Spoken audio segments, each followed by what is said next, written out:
이어서 요한복음의 말씀을 전하게 되는데요. 여러분이 함께 읽었던 말씀 중에서 요한복음 3장 16절 있죠? 다 알죠? 다 암기하고 있죠? 하나님이 세상을 이처럼 사랑하신 이 3장 16절은 예수 믿는 사람들이라고는 다 아는 말씀이고요. 이 말씀을 너무 소중히 여기는 말씀이 요한복음 3장 16절이라는 것을 우리는 알 수 있습니다. 그런데 요한복음 3장 16절만 딱 한 구절만 떠가지고 이게 해석을 하게 되면 이 부분에 대해서는 자칫하면 오해가 될 수도 있어요. 이 요한복음 3장 16절과 요한복음 3장 전체를 우리가 이렇게 같이 한 눈으로 보게 되면 요한복음 3장 16절과 3장과는 차이가 좀 많이 나 있다는 것을 보게 됩니다. 여러분, 사람들은 사랑 얘기 많이 하잖아요. 사랑 타령도 많이 하잖아요. 그 사랑 그러면 사람들 생각하기를 사랑 그러면 둘이 완성하는 작품이라고 사람들은 생각을 하고 있어요. 그러나 요한복음 3장 16절에 나는 하나님이 세상을 이처럼 사랑하사라는 이 사랑이라고 하는 것은 좀 달라요. 이 사랑은 누가 사랑했느냐라는 겁니다. 다시 말한다면 하나님이 사랑했느냐 아니면 우리가 사랑했느냐. 요한복음 3장 16절은 요 사랑이라는 개념이 약간 다르다는 것을 우리가 보게 된다는데요. 다시 말해서 요한복음 3장 16절을 한번 보겠습니다. 하나님이 세상을 다 같이 한번 보겠습니다. 어떻게? 이처럼 사랑하사 독생자를 주셨으니 이는 저를 믿는 자마다 멸망치 않고 영생을 얻게 하려 하심이라. 자, 여기서 하나님이 세상을 어떻게 사랑했다라는 거예요. 어떻게? 이처럼. 역시 혼나도 리액션은 최고예요, 최고. 예. 자, 하나님이 세상을 어떻게 사랑했다고? 이처럼 사랑했다. 그러면 이처럼 사랑했다라는 말은 어떤 의미일까? 이거 굉장히 중요한 말씀을 여러분에게 드리고 싶은 겁니다. 이처럼 사랑했다라는 말은 어떤 의미일까? 그러면 이 말씀을 이해하기 위해서는 구약 성경에 나오는 말씀을 좀 이렇게 살펴볼 필요성이 있습니다. 자, 그때 당시 출애굽기를 보게 되면 하나님이, 여러분 출애굽기 설교를 들었기 때문에 아시겠습니다만은 하나님이 이스라엘 백성들을 구원하기 위해서 모세를 애굽 땅에 보냅니다. 그래 애굽 땅에서 그들을 이끌어내요. 그래서 40년 동안 이 모세가 이스라엘 백성들을 이끌고 40년 동안 생활을 하게 되는데, 이 애굽 생활을 하면서 이스라엘 백성들이 바로 뭐냐면 늘 습관적으로 일어나는 버릇들이 못된 버릇이었어요. 그 못된 버릇이 바로 뭐냐면 바로 그들은 하나님을 원망하고 모세를 원망하고 불평하고 그리고 모세에 돌을 던지려고 하고 이렇게 됐다는 거예요. 또 하나님에 대한 불신을 갖게 됐다는 거예요. 거기에 대해서 뭐라고 나오냐 한번 보십시다. 민수기 21장 5절을 보겠습니다. 어떻게 어느 정도인지를 보자는 거죠. 자, 보겠습니다. 자, 백성이 하나님과 모세를 향해서 뭐라는 거예요?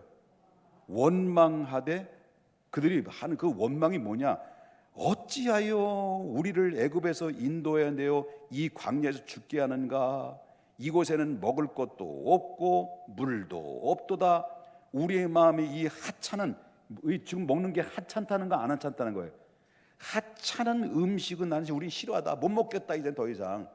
그러면서 하나님을 향해서 원망하고 모세를 향해서 원망하고 하나님이 살아계셔 안 살아계셔 하고 불신하는 이런 가운데서 불평을 털어놨다는 거예요. 그러니까 하나님이 기가 막힌 거지. 참다 또 참고 또 참고 누르고 있다가 결국 하나님께서 이때 이 정도까지 되면 안 되겠다라고 생각해서 하나님께서 이스라엘 백성들에게 무엇을 보냈어요. 그 현장에. 그것이 바로 뭐냐면 민수기 21장 6절의 말씀이에요. 보십시다. 여호와께서 뭐를 불뱀들을 백성 중에 보내어 백성들을 물어뜯게 했단 말이에요. 물어뜯게 하심으로 말미암아 이스라엘 백성들이 그 불뱀에 물려서 어떻다는 거예요? 죽었다는 거예요. 불뱀에 물려 죽기도 하고 지금 불뱀에 물려서 발이 퉁퉁 보고 온몸이 퉁퉁 부어가지고요 다 죽기 일보 직전에 놓여 있는 거예요, 이스라엘 백성들이. 그러니까 이스라엘 백성들이 반응이 뭐예요? 깨갱깽깽. 막 강아지가 한번 뚝 째면 앙앙앙 하고 막 깨갱깽 죽는다고 그러잖아. 강아지 깨갱거리는 것처럼 이스라엘 백성들이 죽네 산에 죽네하면서 이 백성들이 지금 어떤 상태예요? 백성들이 모세에게 찾아와서 뭐라고 말하냐면, 자, 모세에게 뭐라고 물어봐요? 뭐라고 부탁을 해요? 7절, 21장 7절. 백성이 누구에게? 모세에게 이르되 말하되 우리가 여호와 뭐예요? 여호와와 누구에게? 당신을 향해서 아까 뭘 했어요? 원망하고 범죄했으니 당신이 우리를 위해서 기도해 주시고 제발 우리 이 뱀에서 떠나가게 해달라고. 이 불뱀이 징그러워 죽겠습니다. 이 죽게 됐습니다. 다 죽게 됐습니다. 그래 제발 좀 떠나게 해달라고 모세에게 찾아가서 어떻다는 거예요? 바지는 몰라요. 이번 장은 뭐지? 바지가랑이에 붙잡고 제발 우리를 위해서 기도 좀 해달라고 중보기도를 요청했단 말이야. 그러니까 모세는 그 전까지만 해도 얼마나 얄밉겠어요. 꼴 좋다 이렇게 했지는 안 했겠지만 막 속이 상했죠. 그런데도 불구하고 모세는 누구의 마음이 있어요? 하나님의 마음이 있는 거야. 그러니까 하나님의 마음이 있으니까 모세는 또 백성들이 요청하니까 하나님 앞에 또 기도해요. 하나님 한 번만 어떻게 좀 봐주세요 라고 하나님 앞에 중보기도 했단 말이야. 그러니까 또 하나님은 마음이 약하시 안 약하셔? 하나님이 또 백성이 죽네 사네 그러니까 잘못됐다고 우리가 하나님 앞에 범죄했습니다, 우리 잘못됐습니다라고 회개하니까 또 하나님은 뭐라요? 그 조치를 취하는데 모세에게 뭐라고 말하냐면 8절과 9절입니다. 21장 8절 9절. 자, 보겠습니다. 여호와께서 모세에게 이르되 뭘 만들어라는 거예요? 지금 백성들이 뭐에 물린 거예요? 불뱀에 물렸는데 불뱀을 만들어서 어디에 달라고? 장대 높이 달라. 그리고 물린 자들마다 그거를 어떻게 하라는 거예요? 보게 하라는 거예요.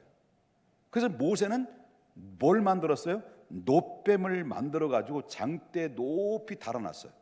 그리고 이 뱀이 물려가지고 죽어져 가는 사람들이 그 놋뱀을 바라볼 때 그 몸에서 독이 다 빠져나갔어요. 그리고 죽어져 가는 사람이 다 다시 살아나는 그런 기적 같은 일들이 벌어져요. 그래서 다 쳐다본 사람들마다 놋뱀의 독에 물려가지고 독에 온몸이 퍼진 사람들이 독에 싹 빠져나가고 완전히 회복되어지는 놀라운 기적 같은 일들이 일어났다. 다시 말하면 죽었다 살아나는 거예요. 자, 여기서 불뱀에 물렸다라고 하는 것은 어떤 의미냐? 이스라엘 백성들이 죄로 인하여 죽었다는 얘기예요. 죄로 인하여 심판을 받았다는 의미예요. 그런데 이 놋뱀을 만들어서 장대 높이 달았다라고 하는 것은 누구든지 불뱀에 물린 자들이 이 놋뱀을 이렇게 쳐다보는 사람들은 전부 다 얻었다라는 거예요. 살았다는 거예요. 구원받았다는 거예요. 이해되셨습니까? 그렇다면 여기서 놋뱀은 여기서 보여준 구약의 그 놋뱀, 나타나는 그 놋뱀을 바라보고 살았는데 그 구약에 보여준 그 놋뱀은 장차 누구를 얘기하고 있는 거예요? 맞습니다. 역시 장차 누구를 얘기하고 보여준 겁니까?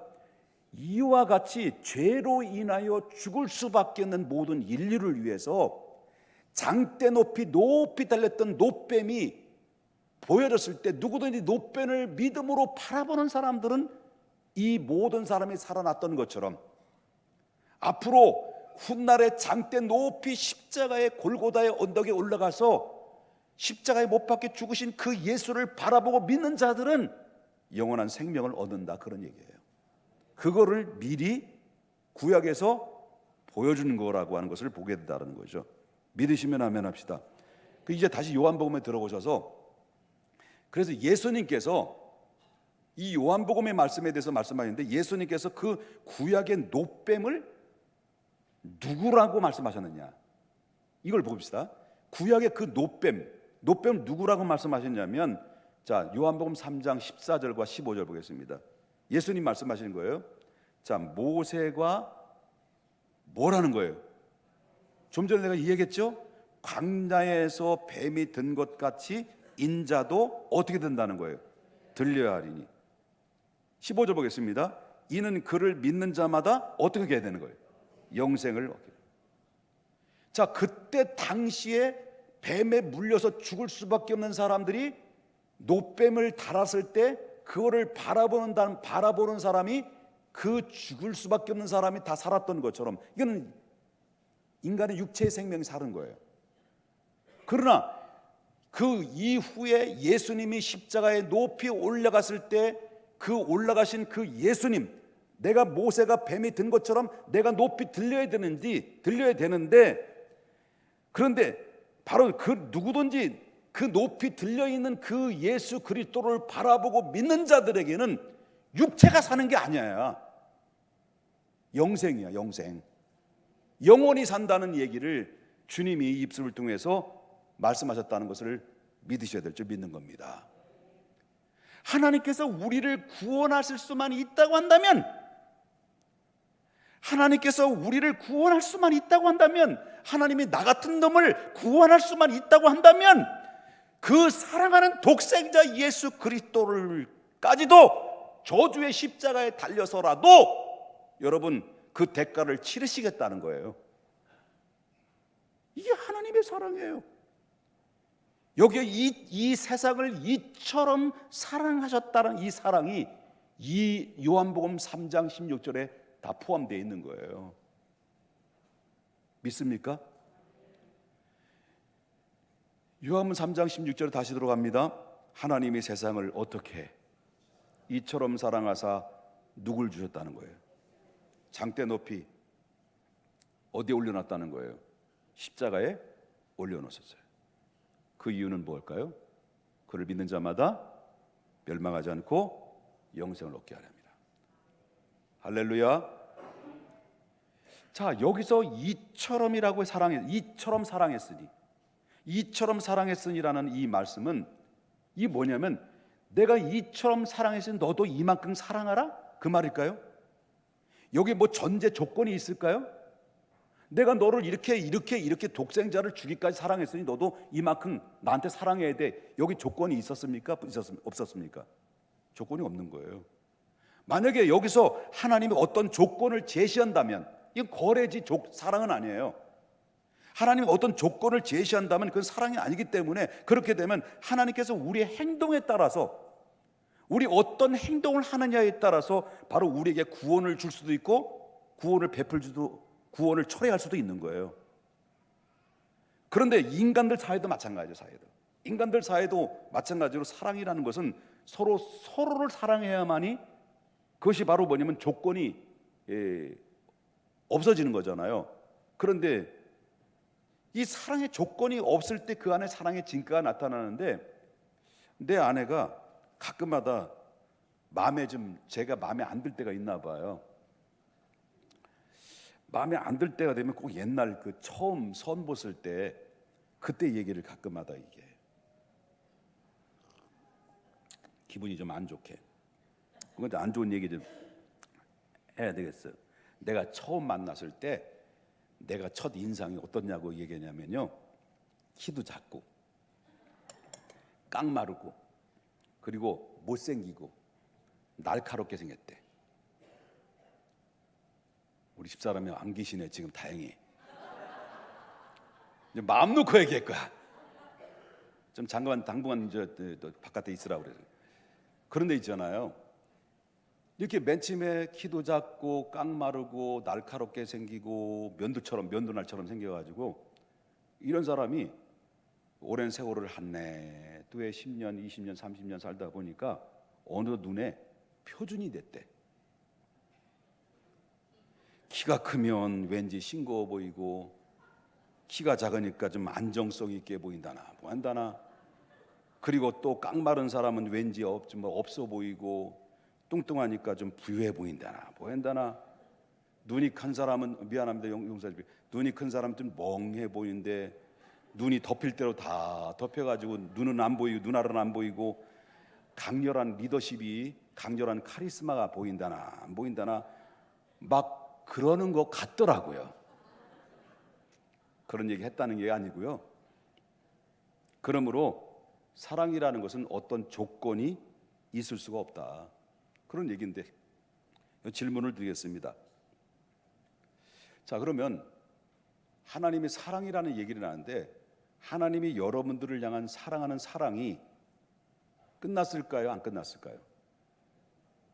안 끝났죠? 하나님이 여러분을 향한 사랑은 끝나지 않고 그 사랑은 영원히 끝나지 않는 것이죠.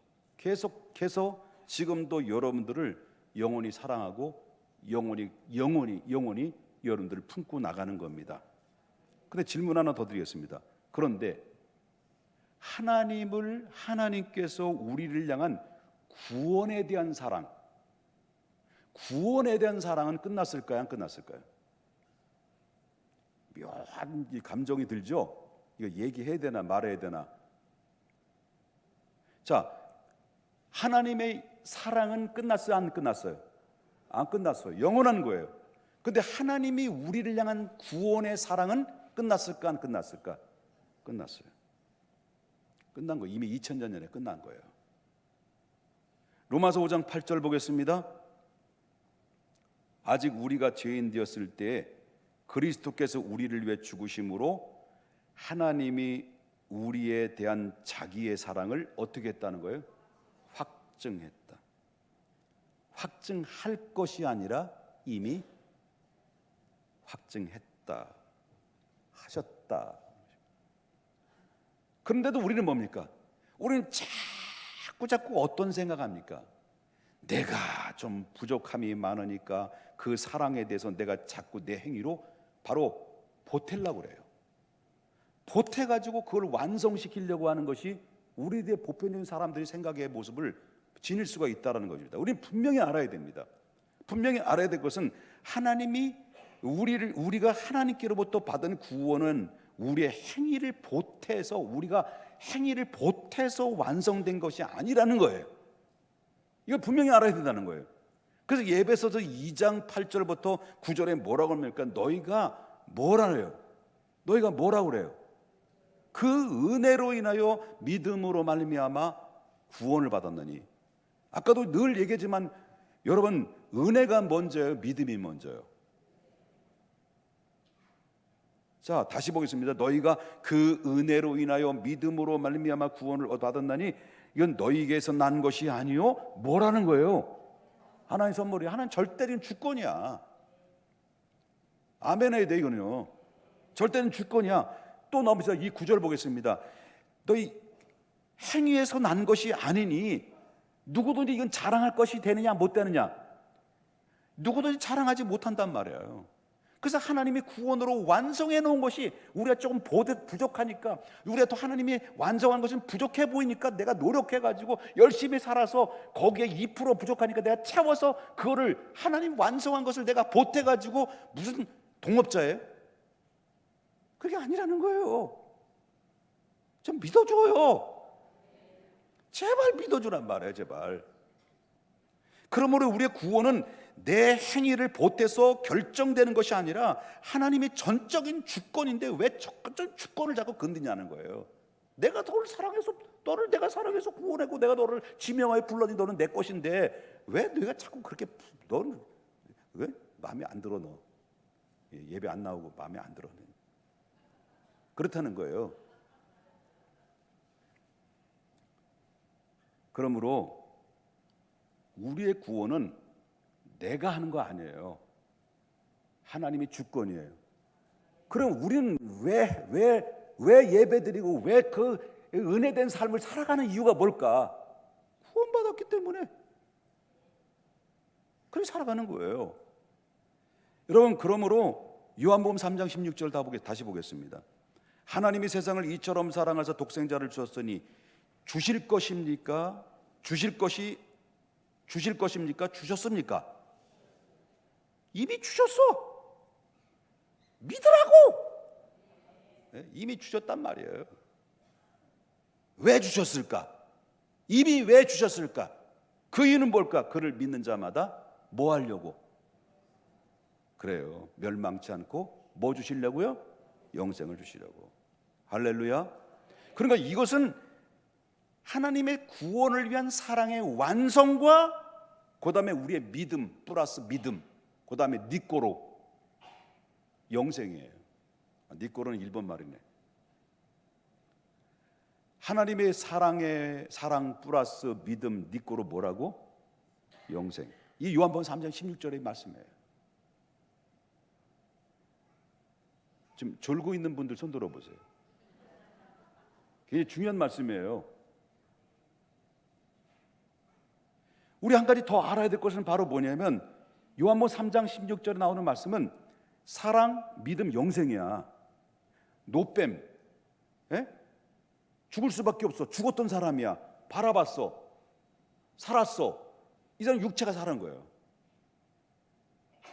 근데 우리는 육체가 살았다 죽었다 하는 게 아니라 우리는 이미 완성된 십자가를 완성하신 그 예수님을 바라볼 때 영생을 얻을 것이 아니야. 이미 얻은 거야. 근데 왜 자꾸 내 행위로 자꾸 끼어들이려고 하는 말이에요. 안 된단 말이에요. 그럼 이조차도 사실 물어보겠습니다. 자, 이 사랑, 믿음, 영생 이것조차도 내 노력일까요? 아니에요. 모두가 하나님이 하신 거예요. 그것 가지고 무슨 은혜라고 합니까? 성경은 말하기를 값없이 주시는 은혜라는 거예요. 그래서 로마서 3장 23절 보겠습니다. 로마서 3장 23절 모든 사람이 죄를 범했음에 하나님이 영광에 이르지 못하니 24절 그리스도 예수 안에 있는 속량으로 말미암아 하나님의 그 은혜로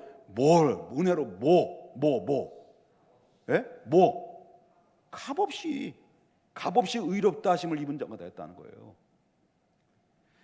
25절에 이 예수를 하나님이 그의 피로 믿음으로 말미암아 화목제물로 세웠으니 이는 하나님께서 길이 참으시는 중에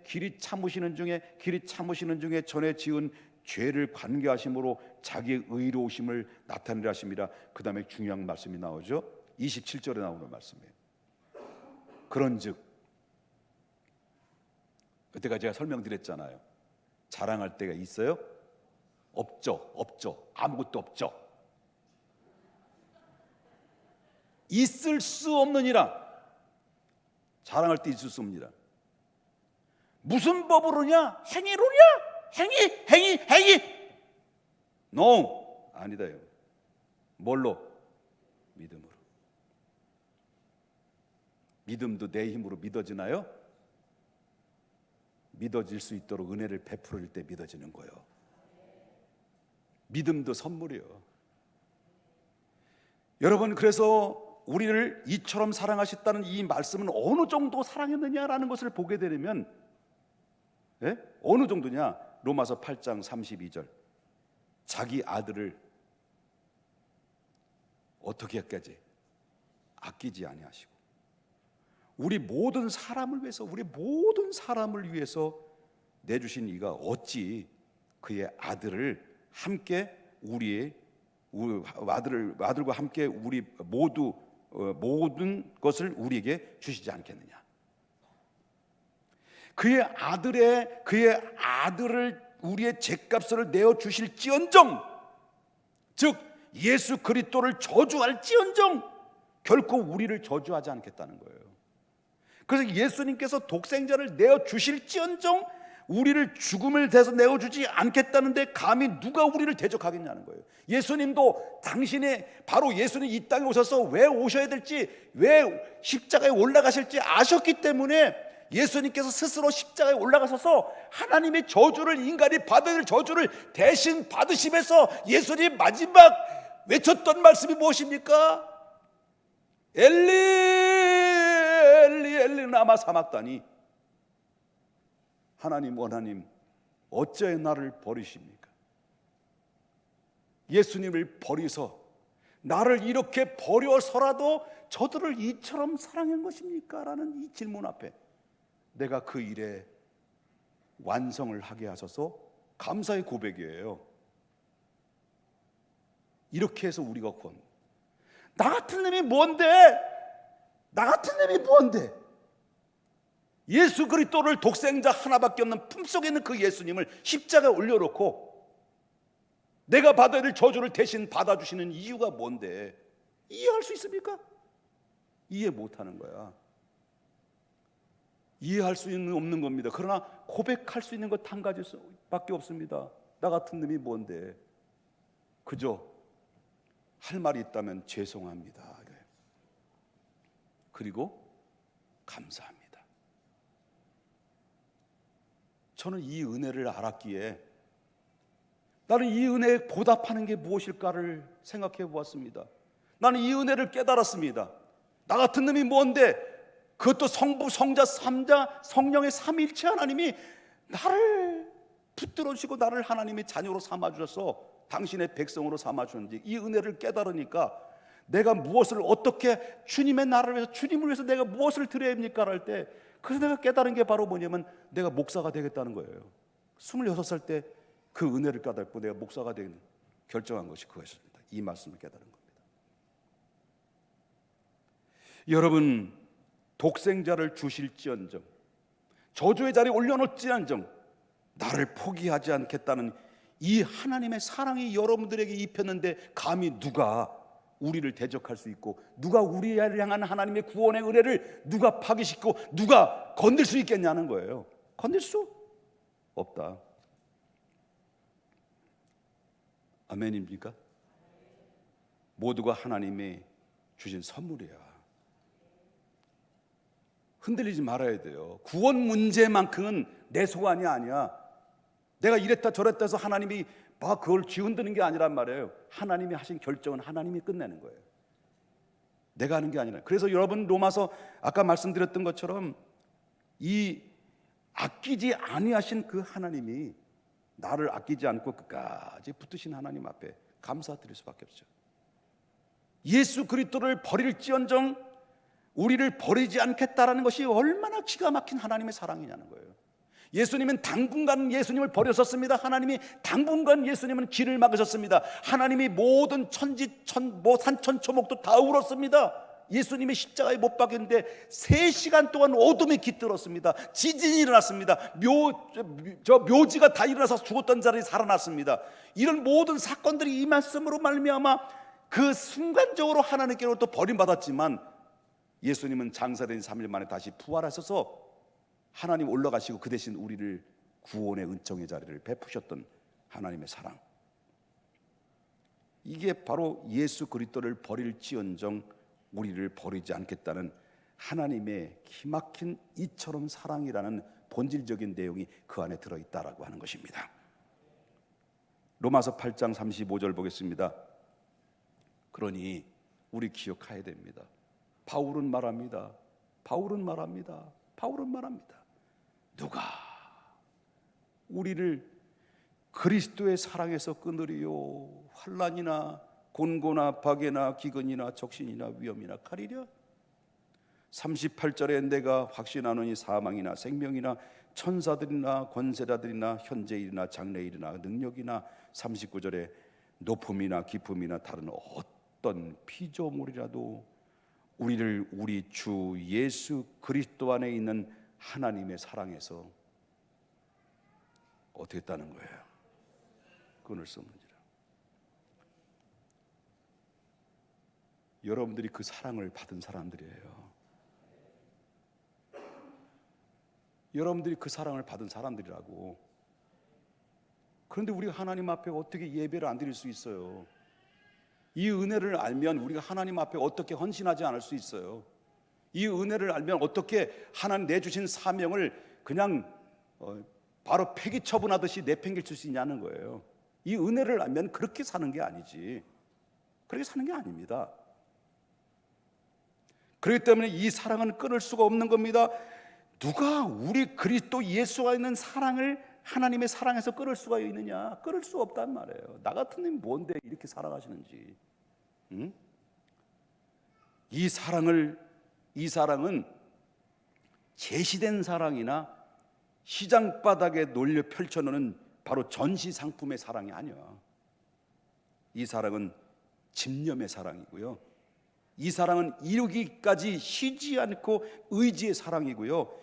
목적을 달성하기 위해서 정말 끝까지 정열적인 사랑이에요. 그래서 하나님이 아브라함 때 약속하시고 수천 년까지 내려오면서 이 사랑을 이루기 위해서, 우리를 구원하기 위해서 수많은 선지자들을 보냈지만 사람들은 죽였습니다. 또 보냈습니다. 죽였습니다. 또 보냈습니다. 죽였습니다. 마지막 세례 요한까지 죽였습니다. 마지막 예수님이 이 땅에 보내시기까지 수천 년이나 세월을 하나님은 집념을 가지고 여러분, 나를 한 사람 구원하기 위해서 이렇게 오랫동안 사랑을 쏟아 부어서 여러분을 당신의 자녀로 만드신 것이 하나님의 사랑의 작품이라는 걸 알아요.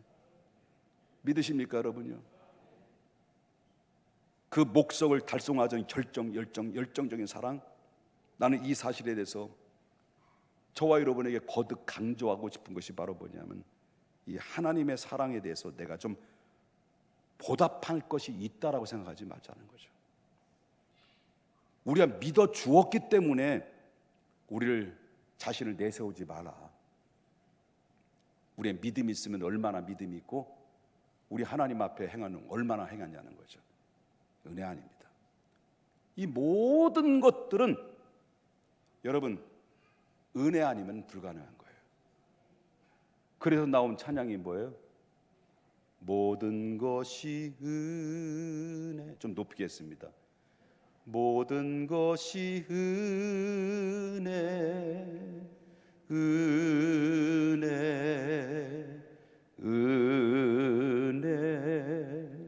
한없는 은혜, 내 삶에 당연한 것 하나도 없었던 것은 모든 것이 은혜였소.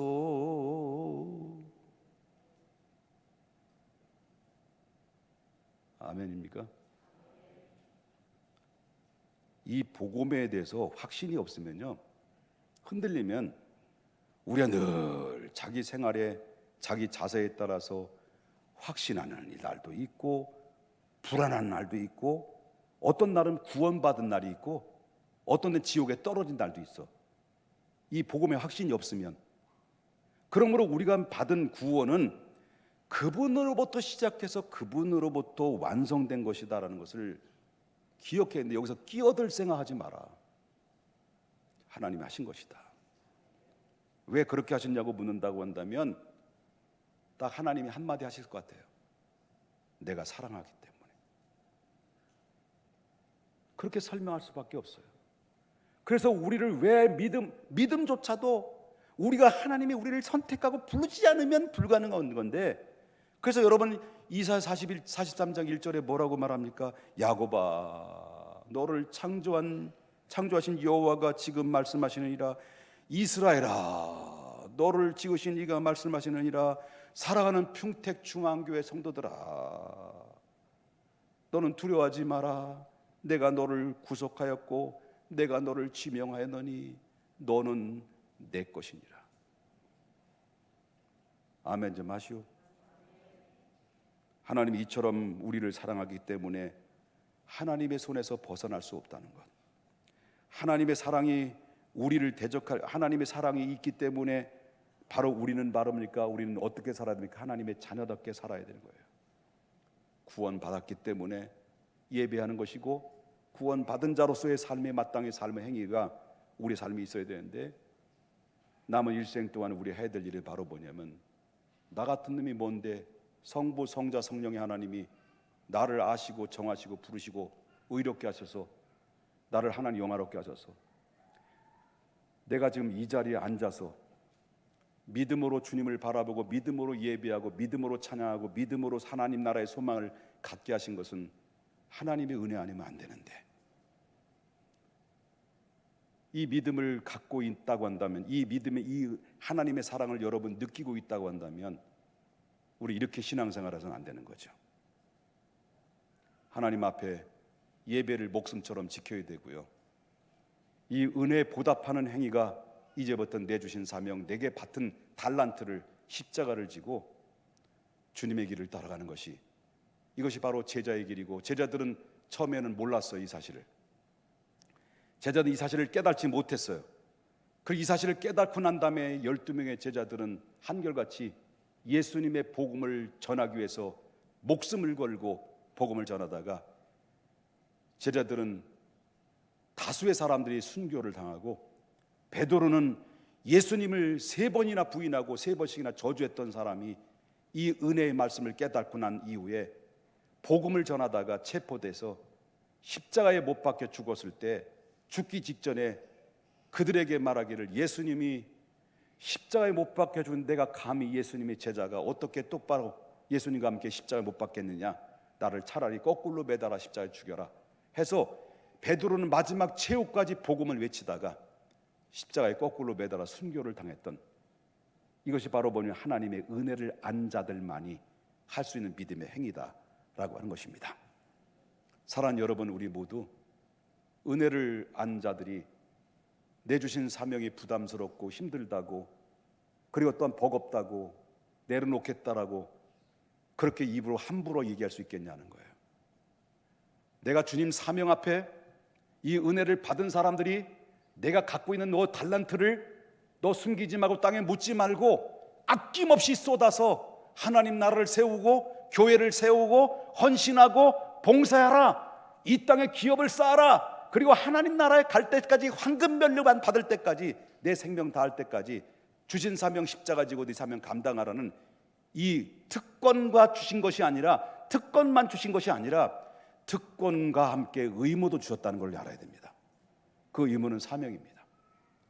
내 마지막 사명까지 다할 때까지 여러분 예배당에 나와서 예배만 드리지 말고요, 2024년도 내가 주님의 나라를 위해서 어떻게, 어떤 이끌어, 어떤 사명을 어떻게 내가 할 것인지를 하나님 앞에 기도하면서 결정하면서 2024년도를 또다시 허송세월을 보내지 않고 믿음으로 풍성한 열매를 맺고 축복의 결실을 얻는 우리 모두가 될 수 있기를 주님의 이름으로 축원합니다. 거룩하신 하나님 아버지,